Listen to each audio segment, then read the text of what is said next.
benar sekali sih kalau ngomongin soal jangan melimit diri sendiri ya. Jadi untuk memasuki pertanyaan berikutnya, memandangkan ini kan kita udah 95 tahun Nahdlatul Ulama, dan sudah akan dalam 5 tahun lagi kita akan memasuki abad kedua seperti yang Mas Alfian jelaskan 100 tahun NU. Apa yang menurut narasumber ini perlu disiapkan oleh para santri ke depannya? Mungkin Mas Hasan boleh memulai ini. Oke, baik, terima kasih. Saya pikir sebelum saya menjawab itu, kita bisa mengambil pelajaran dari para kiai-kiai kita terdahulu ya. Jadi salah satu kelebihan kiai-kiai kita itu, kalau bahasa orang Jawa itu kan weruh sadurunge winarah gitu kan. Atau mampu melihat hal-hal yang berada di depan, yang itu berdasarkan, kalau saya masih meyakini itu berdasarkan prediksi dan kealiman beliau-beliau saat itu. Nah, saya pikir ini sama juga. Saya pikir ini sama juga dengan kemudian kondisi sekarang yang harus dilakukan adalah kemampuan untuk melakukan prediksi dan analisis tren-tren yang akan terjadi ke depan. Dan ini tentu bisa dilakukan dengan kemampuan keilmuan yang sudah dimiliki oleh sebagian besar para PhD kita ini membaca tren-tren ke depan ini semacam apa. Nah, di titik inilah saya pikir kemudian menjadi menarik untuk kemudian kita lakukan secara bersama-sama dan secara kolaboratif ya terhadap tren-tren yang akan terjadi secara global. Saya mencatat sebetulnya ada 3 item yang nanti akan menjadi tren ke depan ya. Kalau kita bicara dari beberapa fenomena global yang ada. Yang pertama tadi sama-sama kita sudah sepakat satu persoalan pemanfaatan teknologi. Pandemi ini memajukan beberapa tahun skema digitalisasi banyak sektor yang kemudian maju karena faktor pandemi. Pemanfaatan ini sudah tidak bisa kita tepikan lagi, sudah tidak bisa kita nafikan lagi. Pilihannya cuma satu, ya kita masuk ke titik itu.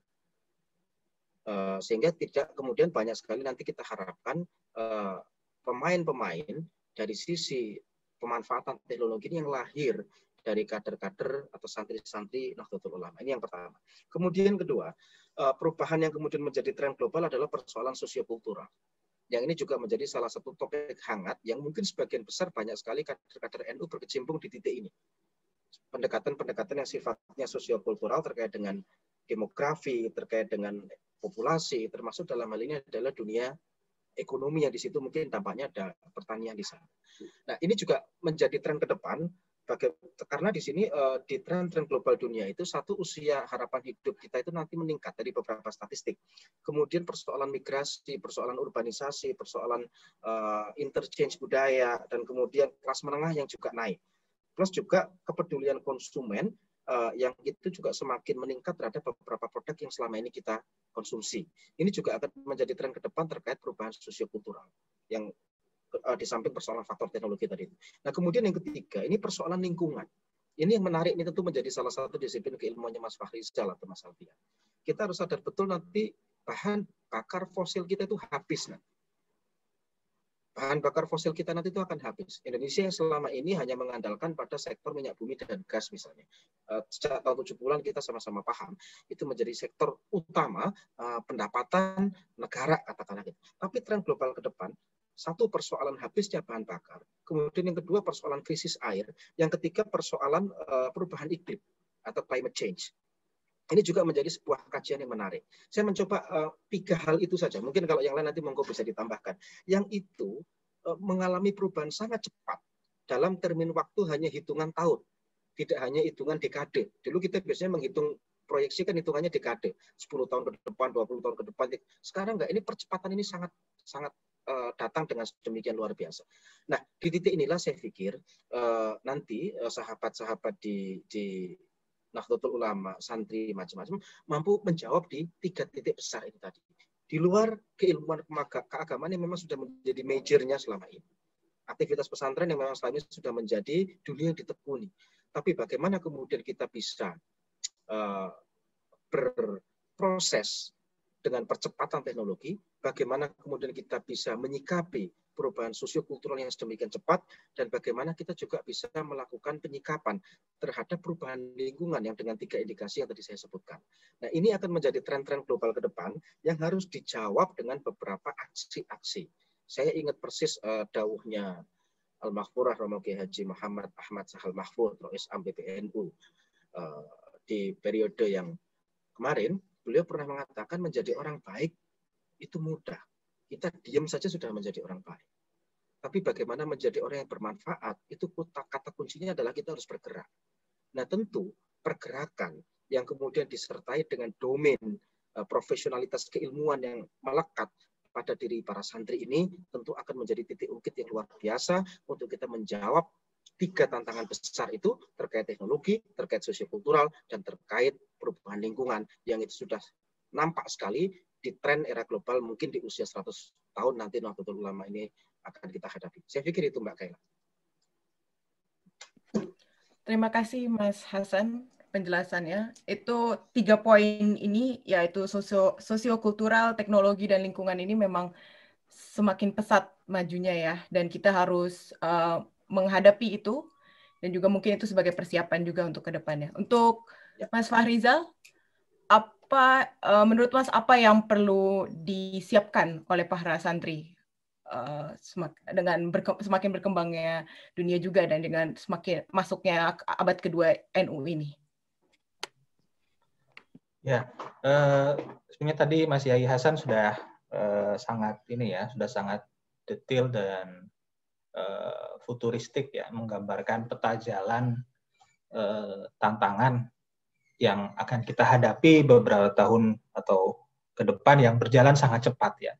Dalam laju yang sudah mengalami lajunya sudah mungkin eksponensial ya, tidak hanya dekade tapi bicaranya tahunan.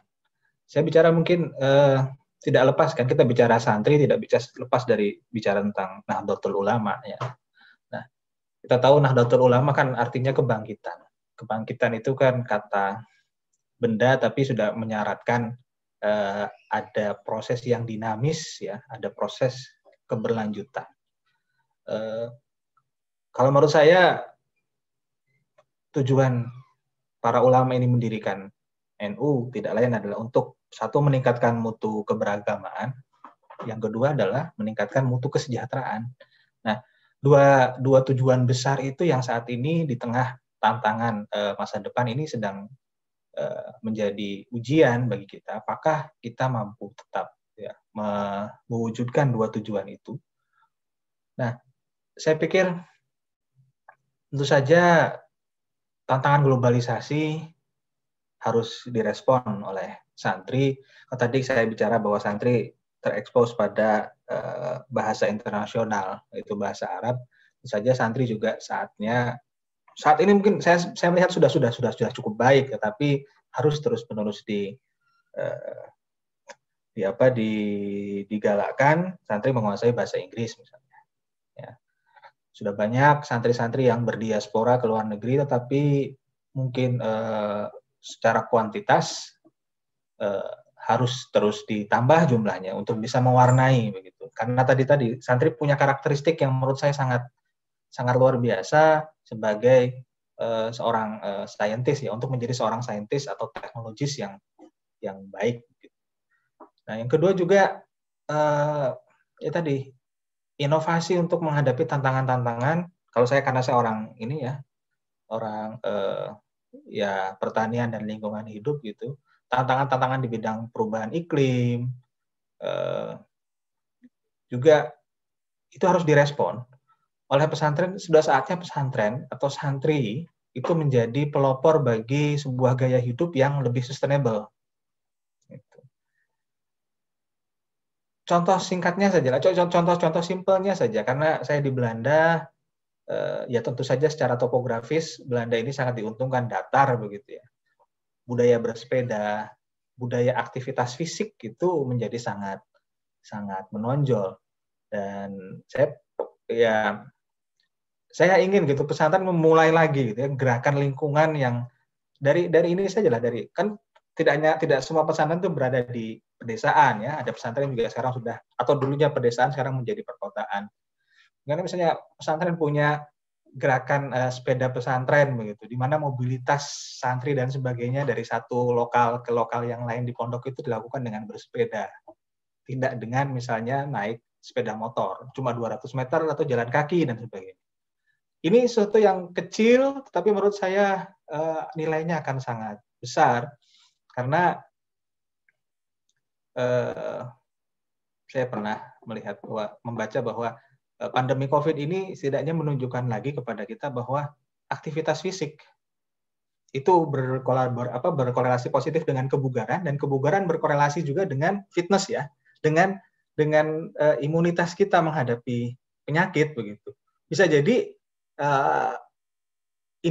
masyarakat kita, tidak hanya santri ya, tapi secara umum masyarakat Indonesia menjadi lebih rawan karena itu tadi, karena semakin menurunnya tingkat kebugaran ya, karena aktivitas fisik yang sudah semakin lama berkurang. Kita dimanjakan dengan misalnya keberadaan sepeda motor yang berada di mana-mana gitu. Padahal orang tua kita, kiai-kiai kita, guru kita mungkin beberapa dekade yang lalu, 40 tahun yang lalu, 50 tahun yang lalu punya ketika itu belum mengenal itu, mereka melakukan aktivitas fisik yang luar biasa dalam kehidupan sehari-harinya, sehingga punya gaya hidup yang lebih sehat daripada kita. Menurut saya kita harus belajar dan kemudian memaknai kembali begitu. Dan pesantren ya atau santri, saya harapkan muncul gerakan seperti ini. Misalnya lagi, saya bicara yang praktis-praktis aja ya. Santri itu kan, pesantren itu kan orangnya banyak. Terus karena orangnya banyak, tentu saja punya limbah yang banyak. Limbah biologis yang banyak. Bagaimana pesantren kemudian bisa mengolah sampah secara lebih ramah lingkungan?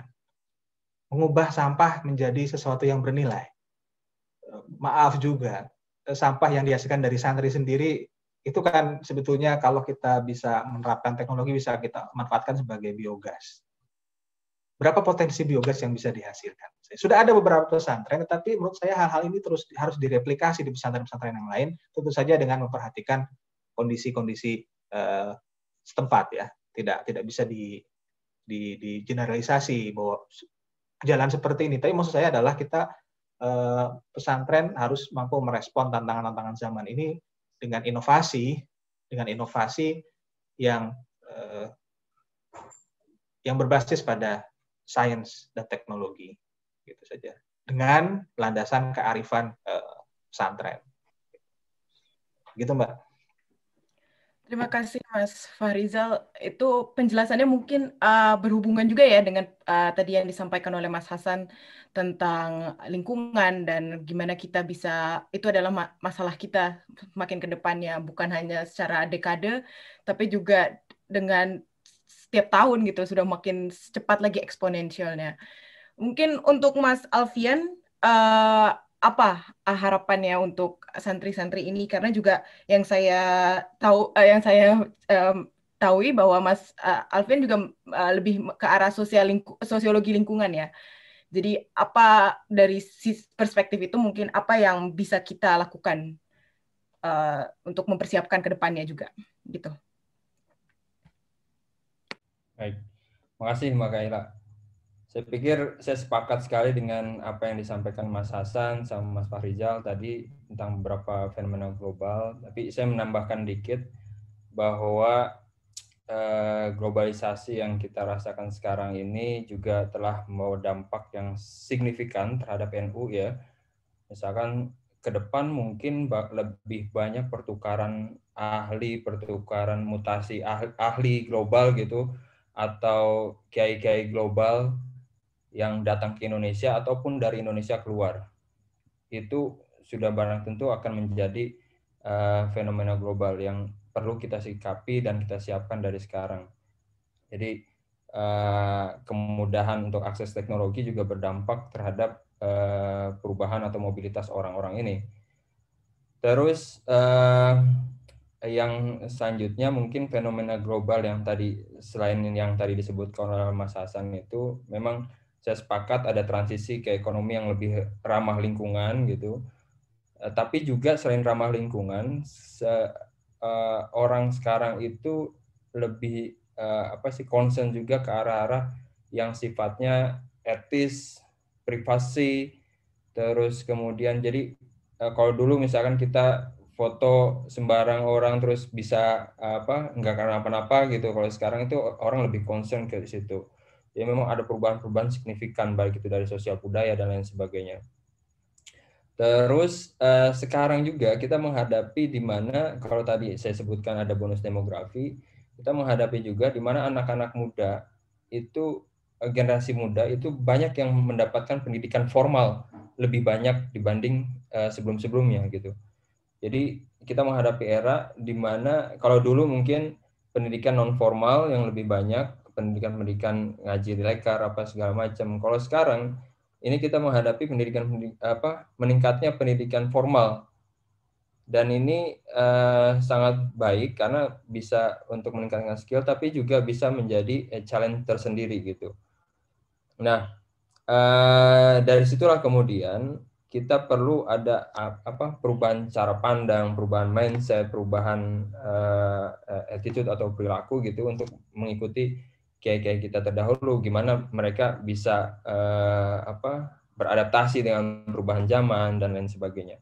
Tapi yang pasti di tengah fenomena global seperti itu ada juga kebutuhan bahwa ke depan itu bukan hanya dalam sains ya, bukan hanya istilahnya sains itu tidak bisa berdiri sendiri. Kadang sekarang orang itu kan terlalu fokus sama satu bidang studi, terus kemudian menihilkan bidang studi lain. Dan itu sekarang itu ada namanya transdisciplinary. Ya, orang-orang berlomba untuk berkolaborasi. Sekarang eranya bukan lagi era berkompetisi, tapi eranya kolaborasi. Ya kalau dulu orang ingin kita berkompetisi satu sama lain, menghilangkan yang satu gitu, mengalahkan yang lain. Tapi sekarang tuh orang inginnya berkolaborasi. Ayo kita kolaborasi apa yang bisa kita buat, apa unggulnya di bidang sains ini, apa yang bisa kita lengkapi di sains yang lain gitu. Jadi, nah ini salah satu yang kita lakukan sekarang itu juga salah satu bentuk kolaborasi. Bagaimana misalkan technical science, terus kemudian agricultural science, social science, lalu kemudian mungkin nanti religious studies dan lain sebagainya kita padukan satu sama lain sehingga menghasilkan suatu keilmuan yang utuh, yang benar-benar transdisiplin, multi perspektif, tidak hanya single perspektif, yang memang kalau kita lihat dari single perspektif itu banyak sekali kelemahan-kelemahannya gitu. Dan ke depan orang akan lebih banyak berkolaborasi, orang akan lebih banyak untuk mencari teman-teman baru, disiplin-disiplin ilmu baru dan lain sebagainya.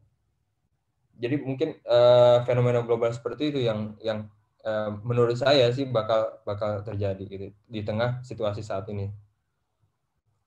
Terima kasih Mbak Kaira. Terima kasih Mas Alfian.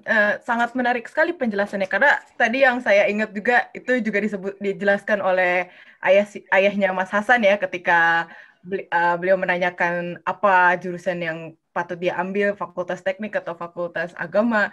Tapi ayahnya Mas Hasan berkata bahwa kita butuh dengan yang namanya interkolaborasi dengan disiplin-disiplin lain dan lain sebagainya. Dan itu sangat menarik sekali karena memang itu yang semakin ke depan kita harus melakukan itu, banyaknya itu. Mungkin sekarang saya ada beberapa pertanyaan dari peserta-peserta Zoom juga. Ini saya tanyakan dulu kepada narasumbernya. Ini dari Mas Aang di Rembang. Assalamualaikum, izin Gus berbicara teknologi, pesantren NU sebagai kaum tradisionalis tentunya tak lepas dari para leluhur Nusantara. Contoh-contoh teknologinya adalah mungkin teknologi rumah tradisional seperti joglo dan juga yang ada di Lombok dan juga di Sumatera Barat. Ketika waktu gempa, bangunan-bangunan tersebut masih kokoh. Nah, teknologi-teknologi ini kan sudah maju sebenarnya. Cuman mungkin kita yang kurang mengembangkannya. Dikaitkan dengan sumber literasi pesantren ala Wali Songo adalah aksara Jawa, Kuna atau Kawi. Dan sepengetahuan saya, masih sedikit pesantren yang mengkaji kitab aksara Jawa Kuna. Padahal pengetahuan akan teknologi masa lalu tertuang dalam kitab itu. Tinggalan-tinggalan murid-murid Wali Songo. Bagaimana kita dapat kita sebagai santri atau pemuda NU dapat berperan dalam hal ini, mungkin untuk memajukan ke depannya juga. Mas Hasan, boleh dijawab dulu mungkin? Kalau ini saya jawab dengan cerita saja. Jadi suatu ketika saya pernah sowan kepada Rois Am, Jamiah Ahli Thariqah Al-Mutabarrah Nahdiyah, Maulana Habib Lutfi bin Ali bin Hashim bin Yahya. Dalam kesempatan sowan ini, ya sebagai seorang murid, sebagai seorang pecinta beliau, saya tadinya membayangkan akan banyak mendapatkan pencerahan-pencerahan persoalan keagamaan gitu ya. Tapi ini di luar dugaan. Karena pada saat saya sowan beliau itu malah beliau banyak bercerita. Jangan dibayangkan Wali Songo yang masuk ke Indonesia tahun-tahun itu ya, tahun-tahun 1300, tahun-tahun 1400, tahun-tahun 1500, mereka adalah orang-orang yang kemudian tidak memiliki profesionalitas di bidangnya. Ini catatan beliau yang pertama. Gelar Wali Songo yang saat itu disematkan, itu karena mereka memang masing-masing memiliki profesionalitas. Ada yang ahli tata negara, ada yang ahli pertanian, kan gitu ya. Terus kemudian juga ada yang memang ahli politik. Tapi basically semua mereka memiliki kemampuan keagamaan yang luar biasa. Nah, sehingga itu yang kemudian diharapkan oleh Habib Lutfi saat itu yang kami sowan ke beliau saat itu, ke dalam beliau.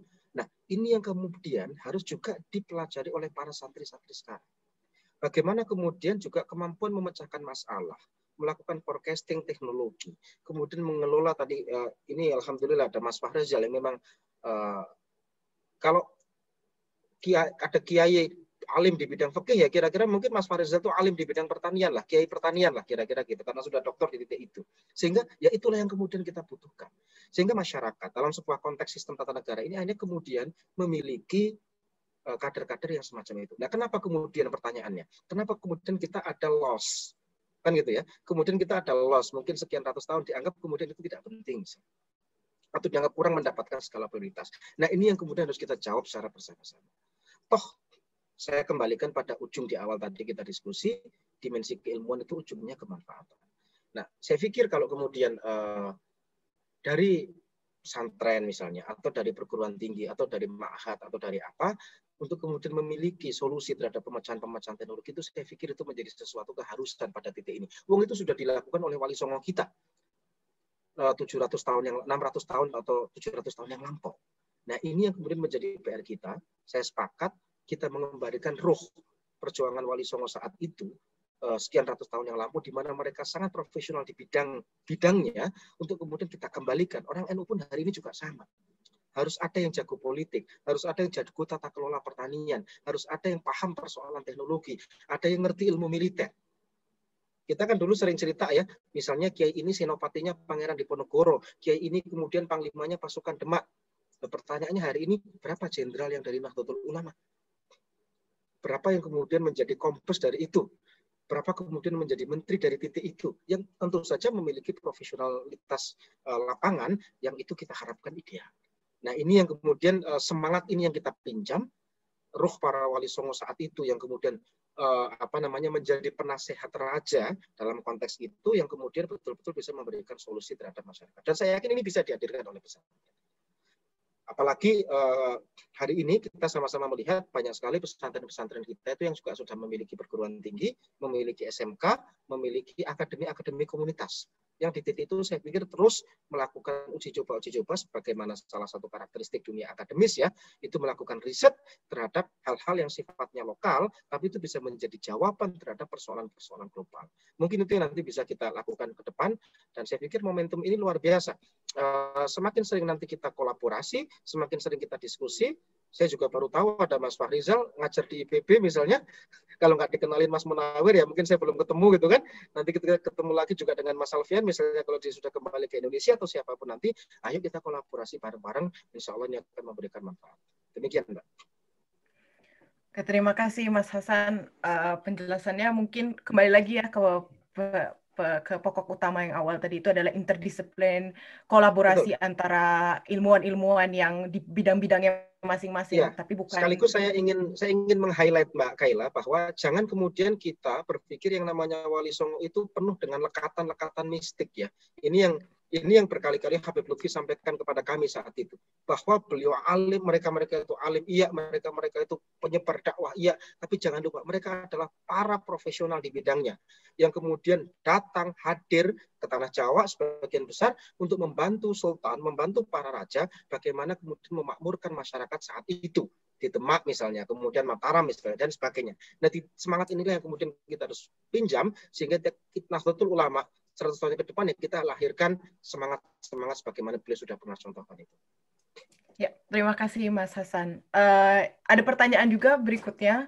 Ini terbuka untuk ketiga narasumber kita. Dari Mas Ahmad dari Jakarta ingin bertanya, bagaimana tanggapan para narasumber terkait masih kuatnya dikotomi ilmu di kalangan masyarakat Nahdlian? Solusi apa yang perlu digalakkan oleh kita semua untuk memperkuat semangat belajar tanpa mendikotomikan ilmu sains umum atau agama? Mungkin Mas Fahrizal atau Mas Alfian dulu boleh ini?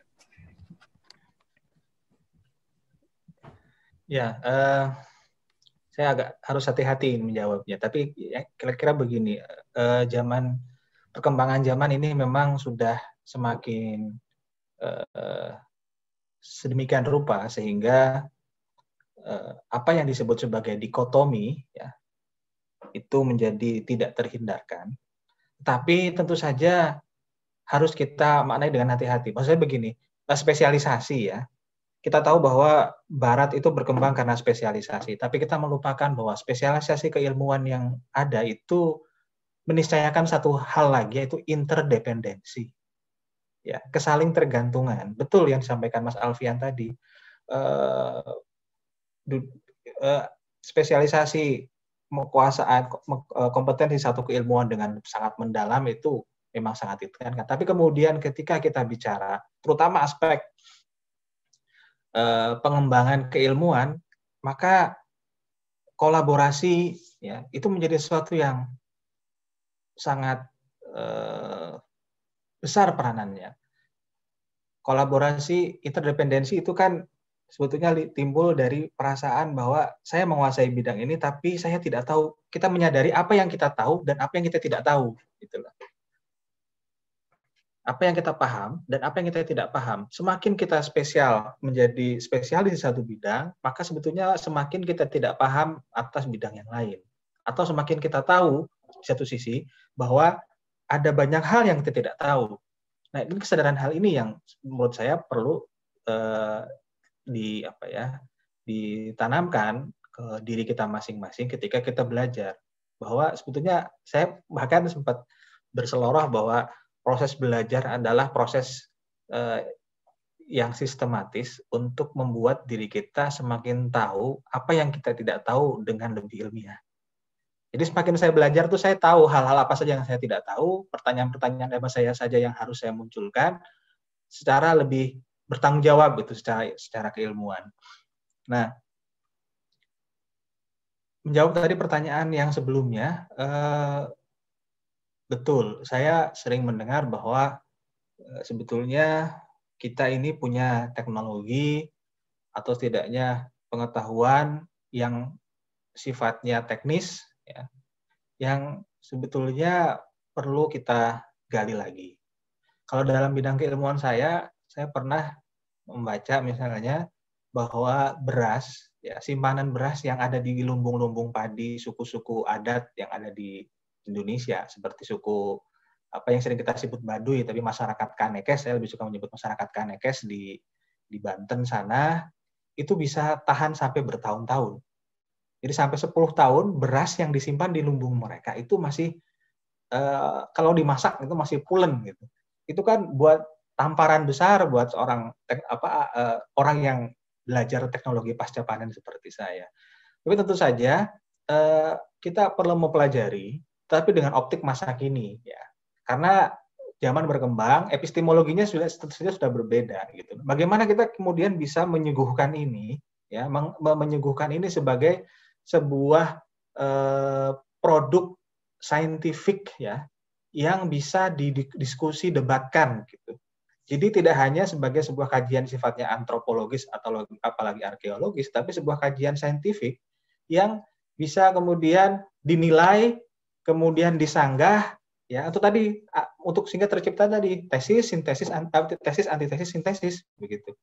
Jadi mari gitu kita pelajari ya sesuai dengan bidang keilmuannya masing-masing, tapi kemudian kita angkat gitu, kita pelajari mekanisme ilmiahnya, mekanisme saintifiknya, bagaimana ini kok bisa seperti ini, teknologi dan sebagainya. Kemudian kita tulis ya, kita teliti dengan metode ilmiah ya, atau dengan scientific methodology yang kita kuasai sekarang gitu. Kita pahami mekanismenya dan sebagainya sehingga kita bisa akhirnya menyuguhkan ini ya ke dunia akademis yang lebih luas. Sehingga ini bisa, ilmu kan itu harus bisa disanggah ya, harus bisa didiskusikan, harus bisa diverifikasi dan difalsifikasi tentu saja. Itu Mbak. Terima kasih Mas Fahrizal, itu sangat menarik sekali ya jawabannya yang tentang ilmu itu harus bisa difalsifikasikan tapi juga harus bisa dibuktikan. Itu yang paling penting. Mungkin Mas Sofian, apakah ada jawaban dari pertanyaan itu juga? Solusi apa yang perlu digalakkan oleh kita semua untuk memperkuat semangat belajar tanpa mendikotomi ilmu, baik itu sains umum atau agama? Solusi itu tidak perlu digalak-galakan ya. Karena kalau terlalu galak nanti dia takut ya. Oke, kalau solusinya menurut saya gini. Ilmu alam dan ilmu agama itu bukan sesuatu yang harus dipertentangkan. Sekali lagi ya, ilmu umum dan ilmu agama itu bukan sesuatu yang harus dipertentangkan. Tapi dia saling melengkapi satu sama lain. Saling melengkapi dalam artian apa? Sains itu ya seperti yang tadi saya bilang, dia tidak bisa berdiri sendiri, dan sains tanpa ilmu agama itu juga, apa ya, ada kata-kata yang bagus. Sains tanpa ilmu agama itu, saya lupa ini. Intinya dia tidak bisa berdiri sendiri, dan kita tidak harus mendikotomikan antara ilmu umum dengan ilmu agama karena dia saling melengkapi satu sama lain. Itu kalau buat jawaban saya pribadi seperti itu ya. Jadi karena memang yang saya dapat dari kiai saya waktu itu seperti itu. Jadi kita tidak bisa mempertentangkan itu, tapi kita menghargai orang-orang yang memang memisahkan ilmu agama dengan ilmu pengetahuan umum dan lain sebagainya. Itu yang selanjutnya tadi menjawab yang pengetahuan Wali Songo dan lain sebagainya. Memang sekarang gini, ada tren di dunia global, terutama di ilmu sosial itu, pengetahuan yang dikonstruksikan dari Barat, yang diteorikan, itu memang lahir dari konteks-konteks yang mereka teliti di Barat juga. Dan itu kadang-kadang tidak relevan dengan apa yang ada di konteks lokal. Sehingga kadang misalkan dalam suatu tesis dari, misalkan tesis antitesis tadi meminjam bahasanya Mas Fahrizal, itu tidak selalu cocok, teori-teori sosial itu tidak selalu cocok dengan konteks lokal yang ada di negara tersebut. Sehingga makanya kalau perspektif saya itu kita buat teori sendiri, dan bahkan kalau misalkan kita bahkan perlu belajar dari masyarakat lokal, bahkan perlu belajar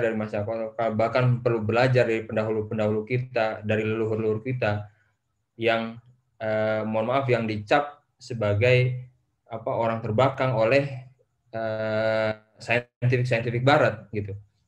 Yang kemudian sekarang itu mulai terbukti bahwa misalkan ada yang tadi bangunannya memang konstruksi bangunannya lebih kuat dan lain sebagainya. Dan kalau dulu misalkan kalau dalam ilmu lingkungan gitu ya, manajemen lingkungan harus seperti ini dalam perspektifnya Barat. Tapi kemudian ada masyarakat adat yang memang menjaga itu tidak perlu teori-teori macam-macam, dan kita harus belajar dari dia gitu lah. Kemudian muncul pendekatan TEK itu, traditional ecological knowledge atau indigenous knowledge dan lain sebagainya. Nah, itu yang selama ini dilakukan oleh ilmuwan juga di berbagai macam negara. Jadi mulai kembali lagi ke lokal, mulai kembali lagi konteks-konteks ke masyarakat adat, masyarakat pedalaman dan lain sebagainya. Belajar lagi dari mereka. Jadi mengambil dari yang bawah gitu, kemudian diangkat ke atas seperti itu. Itu aja Mbak Kaila. Terima kasih Mas Alfian penjelasannya ya, penjabarannya tentang kedua pertanyaan itu juga. Untuk selanjutnya ada pertanyaan, ini agak spesifik ke Mas Fahrizal pertanyaan ini. Jadi dari Mas Kholik dari Depok. Assalamualaikum. Sekarang saya dan beberapa teman-teman yang sebagian besar lulusan pesantren juga sedang mengembangkan Internet of Things di pertanian, khususnya hidroponik. Saya mau tanya kepada Mas Fahrizal, kira-kira apakah mungkin teknologi pertanian seperti di Wageningen ini bisa diterapkan di beberapa pesantren di daerah? Dan kira-kira bagaimana caranya dengan pandangan pesantren yang masih seperti sekarang? Karena seperti kita ketahui, banyak pesantren yang mempunyai lahan yang sebenarnya masih bisa dimanfaatkan. Mungkin itu berhubungan juga dengan tadi yang Mas Hasan jelaskan tentang penggunaan dari sisi lingkungannya ya, dari sisi lingkungan pesantren. Silakan Mas Fahrizal. Ya, sebetulnya ya bicara soal Internet of Things ini, saya pikir Mas Hasan juga lebih kompeten ya, karena beliau bidangnya memang teknologi informasi kalau saya paham uraian-uraian yang disampaikan tadi. Tapi karena ini menyangkut pertanian, begini,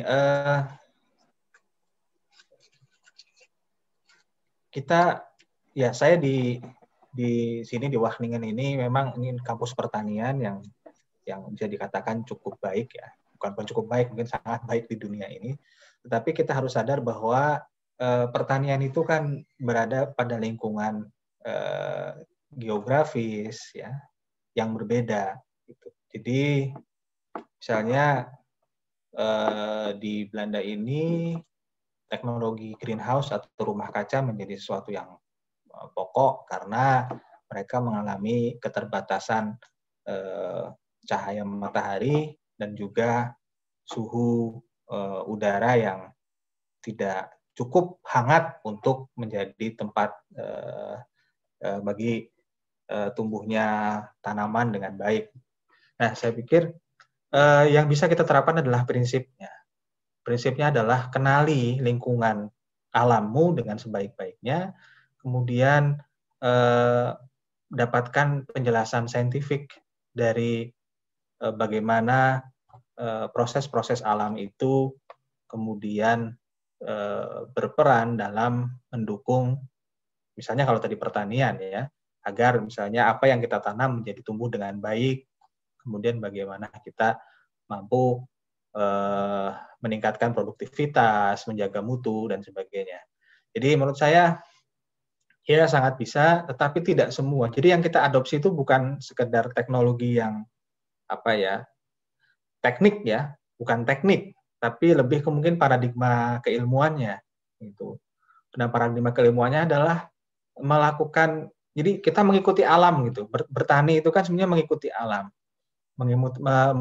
Mempelajari alam, bagaimana alam bekerja, mempelajari mekanismenya, kemudian dari situ kita bisa berpikir, kalau kita berpikir secara pragmatis, bagaimana kemudian dari mekanisme yang kita ketahui ini, mekanisme alam bekerja itu, misalnya kalau mekanisme bagaimana tanaman itu mulai dari tumbuh sampai kemudian besar, berbuah, dan sebagainya, maka setelah kita tahu mekanismenya, maka kita mampu melakukan manipulasi dalam tanda kutip. Bukan manipulasi yang sifatnya negatif ya, manipulasi atas mekanisme itu untuk misalnya mempercepat prosesnya, membuat prosesnya lebih efisien.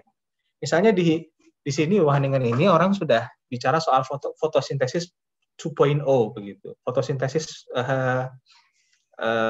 versi 2, bagaimana meningkatkan efisiensi proses fotosintesis. Karena kita tahu bahwa proses fotosintesis adalah proses dasar yang menjadi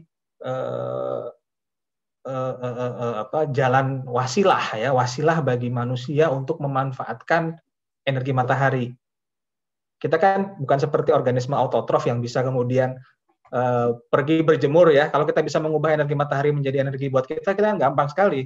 Tinggal pagi-pagi jemur gitu ya, mangap gitu, sudah nggak perlu makan gitu kan. Kita bisa mengubah energi matahari menjadi energi buat diri kita. Tapi kan kita tidak bisa. Kita bergantung pada proses fotosintesis dari alam. Kemudian kita memperoleh energi itu dari makanan ya dan sebagainya. Nah, maksud saya adalah iya, pada prinsipnya iya, tapi kita harus selektif melihat kompatibilitas. Ya, makanya ada istilah appropriate technology, teknologi apa yang tepat. Ya, teknologi tepat guna itu zaman dulu itu kita pernah dengar istilah teknologi tepat guna itu artinya teknologi yang memang selaras ya sesuai dengan kondisi lingkungan maupun kondisi sosial di mana kita hidup. Begitu, Mbak? Ya, terima kasih Mas Fahrizal. Mungkin tadi kata Mas Fahrizal juga kalau ngomongin Internet of Things, Mas Hasan bisa juga menjelaskan soal itu ya. Jadi mungkin ada pendapat dari Mas Hasan sendiri apa soal Internet of Things ini? Ya sebetulnya kan kalau kita bicara IoT ya, IoT ini kan sebetulnya kalau by definisi gitu ya, itu kan dia bisa menghubungkan setiap perangkat-perangkat kira-kira gitu. Yang namanya juga mungkin kalau sekarang kita memiliki beberapa perangkat-perangkat teknologi yang bisa kita gunakan untuk membantu dalam proses. Tapi saat kemudian bicara IoT, semua perangkat itu akan terhubung pada akhirnya. Contoh yang misalnya saya pahami dalam smart office misalnya gitu kan, antara penggunaan gadget, penggunaan LCD, penggunaan printer, penggunaan kemudian laptop, dan semua itu bisa menggunakan teknologi IoT dalam konteks smart office. Itu yang paling gampang yang saya pahami dan saya pernah istilahnya menggunakan itu. Nah, dalam konteks pertanian, saya pikir dalam dimensi yang berbeda juga tentu itu juga bisa dimaksimalkan. Para leluhur-leluhur kita itu juga menggunakan teknologi pada zamannya kok pada saat itu. Entah itu untuk melakukan monitoring, entah itu untuk melakukan prediksi, entah itu untuk kemudian menghalau hama, entah kemudian untuk memaksimalkan angin atau sinar matahari, itu kan juga yang semuanya dipakai oleh para pendahulu-pendahulu yang memang sukses dalam jalur pertanian. Nah, sekarang kan tantangannya adalah mungkin Mas Fahrizal kalau secara konsep ilmunya lebih paham apa sih kemudian indikator-indikator misalnya kemudian yang bisa kita harapkan dalam sebuah pengelolaan pertanian itu sukses misalnya. Dan kemudian teknologi apa yang kemudian bisa kita maksimalkan di sana. Dan bagaimana memastikan keterhubungan dari teknologi yang akan kita gunakan. Sehingga kemudian pada prinsipnya, prinsip teknologi itu kan memudahkan pada akhirnya.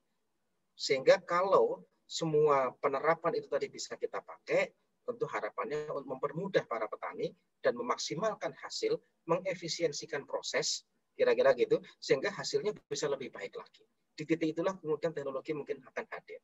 Contoh yang paling gampang misalnya kan, ya teknologi yang paling gampang kan bajak sawah misalnya. Dulu kan kita menggunakan kerbau, menggunakan sapi gitu ya. Toh pada akhirnya berkembang menggunakan traktor misalnya. Itu baru sekedar itu saja. Sekarang next mungkin tentu semakin banyak lagi perkembangan teknologinya. Yang tentu apalagi kalau kita bicara jualan misalnya. Nah, ini tentu gaya bersambut dengan hari ini dalam konteks pandemi ini sektor agrikultur termasuk yang paling kuat bertahan dibanding sektor-sektor yang lain. Ekonomi kita tuh babak belur. Transportasi kita hancur-hancuran. Hotel kita minim penginap lah gitu kan. Dunia pariwisata apalagi. Salah satu sektor di luar teknologi ya, yang mampu bertahan secara total dalam kondisi krisis pandemi itu justru agrikultur. Kita hampir melihat di hampir semua postingan teman-teman saya yang saya tahu ya, kemudian orang tiba-tiba menggemari hidroponik misalnya. Orang kemudian menggemari misalnya mengolah sebagian tanah yang mereka miliki walaupun kecil ya supaya produktif untuk itu. Nah, ini kan kemudian menjadi tantangan. Kalau skala-skala kecil saja orang kemudian mulai hobi, nah bagaimana dengan kemudian kita yang masih cukup memiliki tanah yang cukup luas, misalnya di beberapa titik, tentu tidak semua, karena kita juga sama-sama tahu beberapa lahan-lahan pertanian kita kan berubah menjadi perumahan-perumahan kan gitu ya. Karena ini bicara persoalan masa depan. Nah, kalau ada misalnya kayak Mas Fahrizal tadi yang sudah memberikan disertasi yang luar biasa tentang bagaimana mereduce potensial loss ya pasca hasil tani. Kalau memang betul publik bisa diyakinkan bahwa dengan penggunaan teknologi tertentu, kemudian hasilnya semakin naik, potensial loss-nya kurang, orang kemudian menjadi optimis dengan masa depan dia menjadi seorang petani misalnya, tentu petani yang dalam tanda petik mendapatkan banyak sekali sentuhan ya, ini akan kemudian menarik minat. Toh hari ini saya katakan tadi agrikultur itu sektor yang termasuk bertahan paling kuat dalam konteks pandemi. Karena pada prinsipnya orang semuanya butuh makan, orang masih butuh nasi, orang masih butuh buah-buahan kan gitu ya, yang itu menjadi konsumsi kebutuhan pokok kita. Nah ini yang saya pikir menjadi PR-nya buat kita semua. Saya secara pribadi terus terang belum menelisik sejauh mana atau mungkin contoh-contoh, walaupun kalau kita baca di internet mungkin bisa ya, tapi mungkin Mas Farisal bisa ngasih beberapa contoh praktek-praktek baik lah, praktek-praktek baik penggunaan teknologi dalam sektor pertanian ini gitu ya. Tapi prinsipnya IoT adalah keterhubungan perangkat. Tidak kemudian perangkat itu berjalan sendiri-sendiri, terhubung dari proses kemudian hulu ke hilir, dan itu termonitor yang ujung-ujungnya adalah efisiensi dan optimalisasi dari hasil yang nanti akan diharapkan di titik itu. Demikian, Mbak. Oke, terima kasih Mas Hasan. Karena waktu sudah mau habis juga, sebelum ini saya juga mau mengingatkan bahwa agenda ini digabungkan dari antara kolaborasi antara podcast Trend, Santri Mengglobal, Diaspora Santri, dan juga PCI NU UK, dan juga didukung oleh 164 Channel, pesantren.id, PCI NU Belanda, Gus Durian UK, Gria Peradaban, dan Jaringan Media. Untuk merangkum ini, mungkin ada satu pertanyaan terakhirnya adalah apa harapan ke depannya untuk bagaimana memandang NU pada abad kedua, dan apa yang perlu disiapkan santri atau yang akan bisa dikolaborasikan bersama. Itu mungkin dari Mas Alfian dulu. Baik, makasih Mbak Kaila. Untuk abad kedua seperti yang tadi sudah kita diskusikan bareng-bareng, bahwa tantangannya memang tidak mudah dan tantangannya itu berbeda. Juga kondisinya yang kita hadapi berbeda dari yang sebelumnya. Kita menghadapi situasi di mana tadi bonus demografi, terus kemudian tantangan-tantangan global seperti climate change, persoalan lingkungan, persoalan perubahan pola hidup, pola konsumsi, juga persoalan teknologi, dan yang lebih ini lagi yang terkait dengan NU lagi adalah transnational atau transnational movement. Jadi kita tidak bisa lagi memandang Indonesia secara nation yang berdiri sendiri, tapi juga berkaitan dengan fenomena-fenomena global di negara-negara lain. Misalkan ketika ada populisme yang hadir di negara bagian lain, itu pasti akan berkaitan juga dengan negara kita dan sebagainya.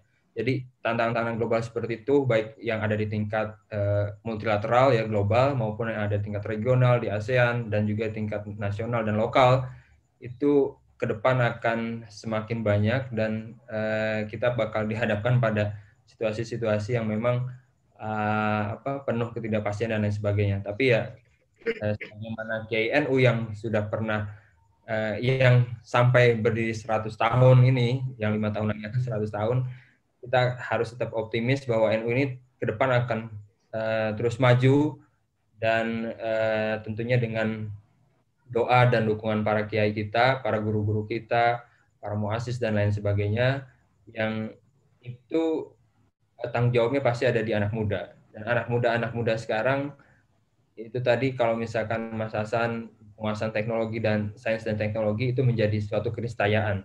Jadi kita tidak bisa lagi misalkan anak muda NU yang dalam tanda kutip selalu dicap deso gitu.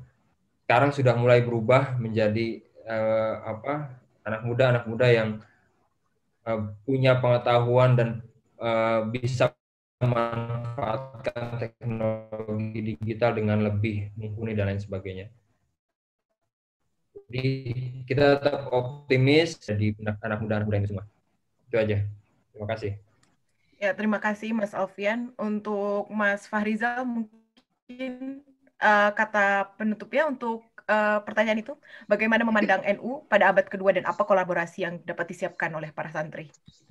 Ya, saya melihat bahwa citra NU saat ini sudah berbeda dengan NU yang digambarkan oleh Mbah Wahid Hasyim tahun 50-an. Mencari sarjana di NU itu sama seperti mencari tukang jual es lilin di malam jam 1 malam gitu ya.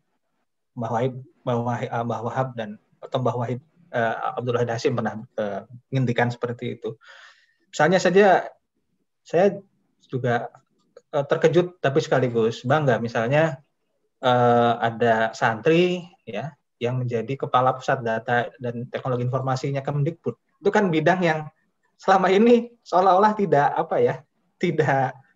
terjangkau oleh santri. Paling ya tanpa mengecilkan perannya ya, tapi selama ini kan orang NU di Kemenag begitu ya, di KUA begitu. Tapi ini di pusat data dan teknologi informasi begitu. Sebuah bidang yang selama ini seolah-olah bidang yang tidak sangat asing buat NU dan santri. Jadi ini citra ini sudah berubah. Kita melihat di mana-mana NU berkibar di seluruh dunia, ya. Di Jepang, di mana Mas Alfian dulu belajar, kemudian di Eropa. Jadi di pusat peradaban keilmuan Islam di Timur Tengah kuat, di pusat peradaban keilmuan yang dianggap sekuler juga kuat, di UK misalnya berkibar-kibar. Nah, saya pikir ini karena modal yang luar biasa besar yang dimiliki oleh NU, yaitu karena yang pertama tentu saja barokah ya, doa riyadhah para muassis ya, para muassis Nahdlatul Ulama, dan juga dilanjutkan oleh para kiai yang sampai saat ini saya yakin ya masih doa beliau, barokah beliau itu masih menjadi energi besar yang menggerakkan NU. Tapi di sisi lain juga menurut saya adalah NU itu, warga NU itu karena percaya barokah, maka kesukarelaannya itu luar biasa gitu. Saya yakin yang mendasari misalnya teman-teman di UK udah sampai jauh-jauh ke Inggris gitu ya, masih kemudian masih mau capek-capek ngurusi NU itu kan karena yakin akan barokahnya NU gitu. Jadi kesukarelaan ini modal besar buat saya. Sampai Jepang misalnya ya masih mau ngurusi NU itu kan karena percaya barokah, kemudian barokah itu menjadi energi yang menggerakkan itu, potensi kesukarelaan itu menjadi luar biasa besar dan di mana-mana itu. Dan kemudian identitas NU itu kan sebetulnya kalau dilihat sebagai kekurangan juga bisa, tapi kami melihatnya sebagai kelebihan bahwa NU itu organisasi tapi juga identitas kultural, sehingga semua orang itu bisa dengan mudah mengafiliasikan dirinya sebagai NU tanpa dia harus misalnya secara administratif punya kartanu gitu ya. Itu kelemahan. Secara organisasi modern itu mungkin kelemahan karena kemudian mekanisme kontrol dan sebagainya nggak ada, tapi buat saya itu juga suatu kelebihan. Nah, tantangannya adalah menghadapi NU di abad kedua ini adalah bagaimana NU secara organisasi mampu kemudian mengkanalisasi ya potensi kesukarelaan itu dengan baik begitu. Karena ini potensi kesukarelaan warga itu luar biasa ini. Rasa memilikinya itu sudah luar biasa. Ini dikanalisasi, dioptimalisasi untuk menggerakkan NU secara organisasi. Sehingga menjadi organisasi yang siap untuk memimpin peradaban, tidak hanya peradaban di Indonesia, tapi peradaban dunia di 100 tahun yang akan datang. Gitu. Dan saya yakin kita mampu melakukan itu. Kuncinya ya tadi, kolaborasi, ya, spesialisasi dengan interdependensi, tanpa melupakan bahwa kita saling membutuhkan satu sama lain, bahwa tidak ada ilmu yang bisa berdiri sendiri. Gitu, Pak. Ya, terima kasih Mas Fahrizal. Mungkin kata terakhir dari Mas Hasan juga. Oke, makasih Mbak Kaira dan teman-teman semua. Jadi saya pikir tidak ada kata lain ya kalau kita akan menghadapi tantangan ke depan gitu ya. Selain kita secara organisasi maupun secara individu untuk terus-terus belajar. Artinya sebagai seorang organisasi yang terus belajar dan secara individual juga kemudian terus-menerus belajar. Karena hanya itu saya pikir kata kunci kita bisa merespon setiap fenomena atau kemudian tidak gampang larut. Kalau bahasanya orang kita biasanya orang kagetan, orang gumunan kan gitu ya. Orang-orang NU kan diharapkan tidak kagetan, tidak gumunan, dan itu salah satu kata kuncinya adalah kita terus-menerus belajar apapun situasi yang akan terjadi, kemudian di 100 tahun nanti, atau mungkin 200 tahun ke depan. Nah, saya juga orang yang sangat meyakini beberapa kalimat dari Kiai sepuh kita ya, bahwa NU ini kan organisasi yang diridhoi ulama Kanjeng Nabi lah, kira-kira gitu. Banyak cerita-cerita persoalan itu, di mana kemudian termasuk yang ada gium yang luar biasa dipegang hampir semua santri, sopo sing ngurusi NU ya dia jadi santriku kan, kira-kira gitu. Mbah Hashim juga nantikan demikian. Termasuk ini organisasi yang secara spiritual itu diridhoi oleh Kanjeng Nabi, dan itu saya pikir sebuah tonggak yang luar biasa yang kemudian tadi mengikat loyalitas kita semua. Nah, namun tentu kita juga sama-sama sadar betul, karena tadi ada fenomena gap yang kemudian harus kita jawab. Dan sebagian besar kader NU memiliki theoretical experience dan expert yang kemudian bisa memberikan sumbangsih, sehingga pada titik kuncinya adalah sejauh mana para profesional muda yang hari ini tersebar itu bisa memberikan jawaban konkret terhadap persoalan-persoalan real yang ada di lingkungan lebih spesifik lagi Nahdlatul Ulama, syukur-syukur bicara Indonesia, syukur-syukur bicara di level dunia. Mungkin di beberapa disiplin keilmuan yang belum banyak dijamah oleh sebagian dari para pendahulu-pendahulu kita. Allahu yarham Kiai Abdurrahman Wahid misalnya, kemudian Bapak Hashim Muzadi, Kiai Sahal, dan siapapun tokoh-tokoh itu sudah memberikan tonggak yang luar biasa di tingkat internasional di disiplin keilmuan beliau. Gus Dur dengan humanismenya misalnya, Kiai Sahal dengan fikih sosialnya, Habib Lutfi dengan dimensi tasawufnya. Nah, kita berharap 100 tahun ke depan tokoh NU di dunia pertaniannya, di dunia politiknya, di dunia militernya juga menghasilkan kader-kader yang sama, yang itu bisa menjadi jawaban konkret dari fenomena gap yang terjadi di skala NU, Indonesia maupun internasional. Dan saya pikir pertemuan semacam ini menjadi sebuah modal yang luar biasa. Saya berharap ini secara kontinu dilaksanakan oleh kawan-kawan semua ya, lewat jaringan PCI NU, dan saya sendiri karena di Matan, mahasiswa Al-Thariqah Al-Mutaqarrah An-Nahdliyah juga siap untuk mensupport semua aktivitas ini. Sehingga jejaring pengetahuan, kemudian relasi organisasi juga menjadi sesuatu yang seiring sejalan. Dan yang paling terakhir, saya sedikit menyampaikan, mencuplik dawuhnya Habib Lutfi bahwa kita di luar memiliki kemampuan akal, juga ada persoalan hati yang senantiasa terbimbing. Ini salah satu modalitas NU yang mungkin tidak dimiliki oleh organisasi manapun. Kita punya para mursyid, kita punya para habaib, kita punya para kiai sepuh, yang itu tentu membimbing spiritualitas kita. Dan itu pula saya pikir yang dilakukan para ulama sebelumnya, para sahabat, kemudian tentu juga para tokoh-tokoh kita sebelumnya. Sehingga secepat apapun kita berlari, kita tetap dalam satu simpul ikatan spiritual sebagaimana lambang NU, dan walaupun itu agak longgar ya secara dimensi, kan kita bisa menafsirkan itu. Artinya NU juga luas untuk kemudian bisa berkontribusi di bidang manapun di seluruh dunia ini. Nah, namun tetap terbimbing dalam sebuah ikatan spiritual di keluarga besar Nahdlatul Ulama, yang itu hatinya menjadi panglima di titik itu. Di samping percepatan akal yang selama ini juga sudah kita nikmati, kemajuan-kemajuan itu lewat diaspora yang hari ini malam ini salah satu contohnya ya. Saya berharap ini kemudian bisa diikhtiarkan secara rutin, Mas Munawir Aziz, Mbak Kaila, dan teman-teman semua.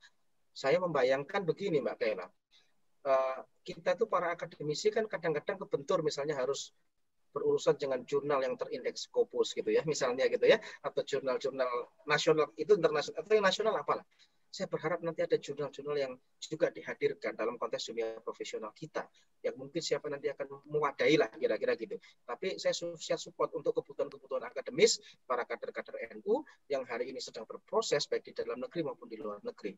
Saya relatif punya jaringan juga dengan semua atas pendidikan di seluruh dunia yang di bawah Kementerian Pendidikan ya. Nanti kalau butuh komunikasi, butuh interaksi, butuh kemudian apa yang harus kita kolaborasikan, insya Allah kami siap untuk itu semua. Apa yang bisa kita lakukan, itu yang kemudian coba kita maksimalkan.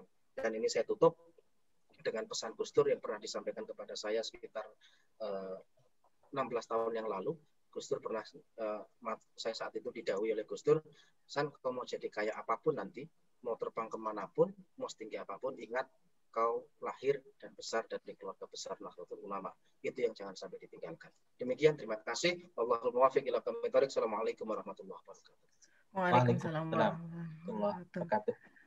Terima kasih Mas Hasan untuk kata penutupnya juga, dan terima kasih kepada ketiga para narasumber ini, Mas Alfian, Mas Fahrizal juga, dan juga terima kasih kepada para peserta yang hadir baik via Zoom meeting maupun YouTube atau Facebook ya 164 channel, dan banyak sekali ya yang menonton dari Facebook dan YouTube juga. Terima kasih sekali. Ini juga agenda ini adalah kolaborasi antara Podcast Trend, Santri Mengglobal, Diaspora Santri, dan juga PCI-NU, dan juga didukung oleh 16 channel, pesantren.id, PCI-NU Belanda, Gus Durian UK, Gria Peradaban, dan jaringan media yang lainnya. Oke, kalau gitu untuk sekarang kita tutup dulu diskusi kita hari ini. Terima kasih banyak untuk semuanya. Untuk yang di Zoom meeting, tunggu sebentar karena kita mau foto setelah ini. Tapi untuk sekarang, wabillahi taufiq wal hidayah. Wassalamualaikum warahmatullahi wabarakatuh.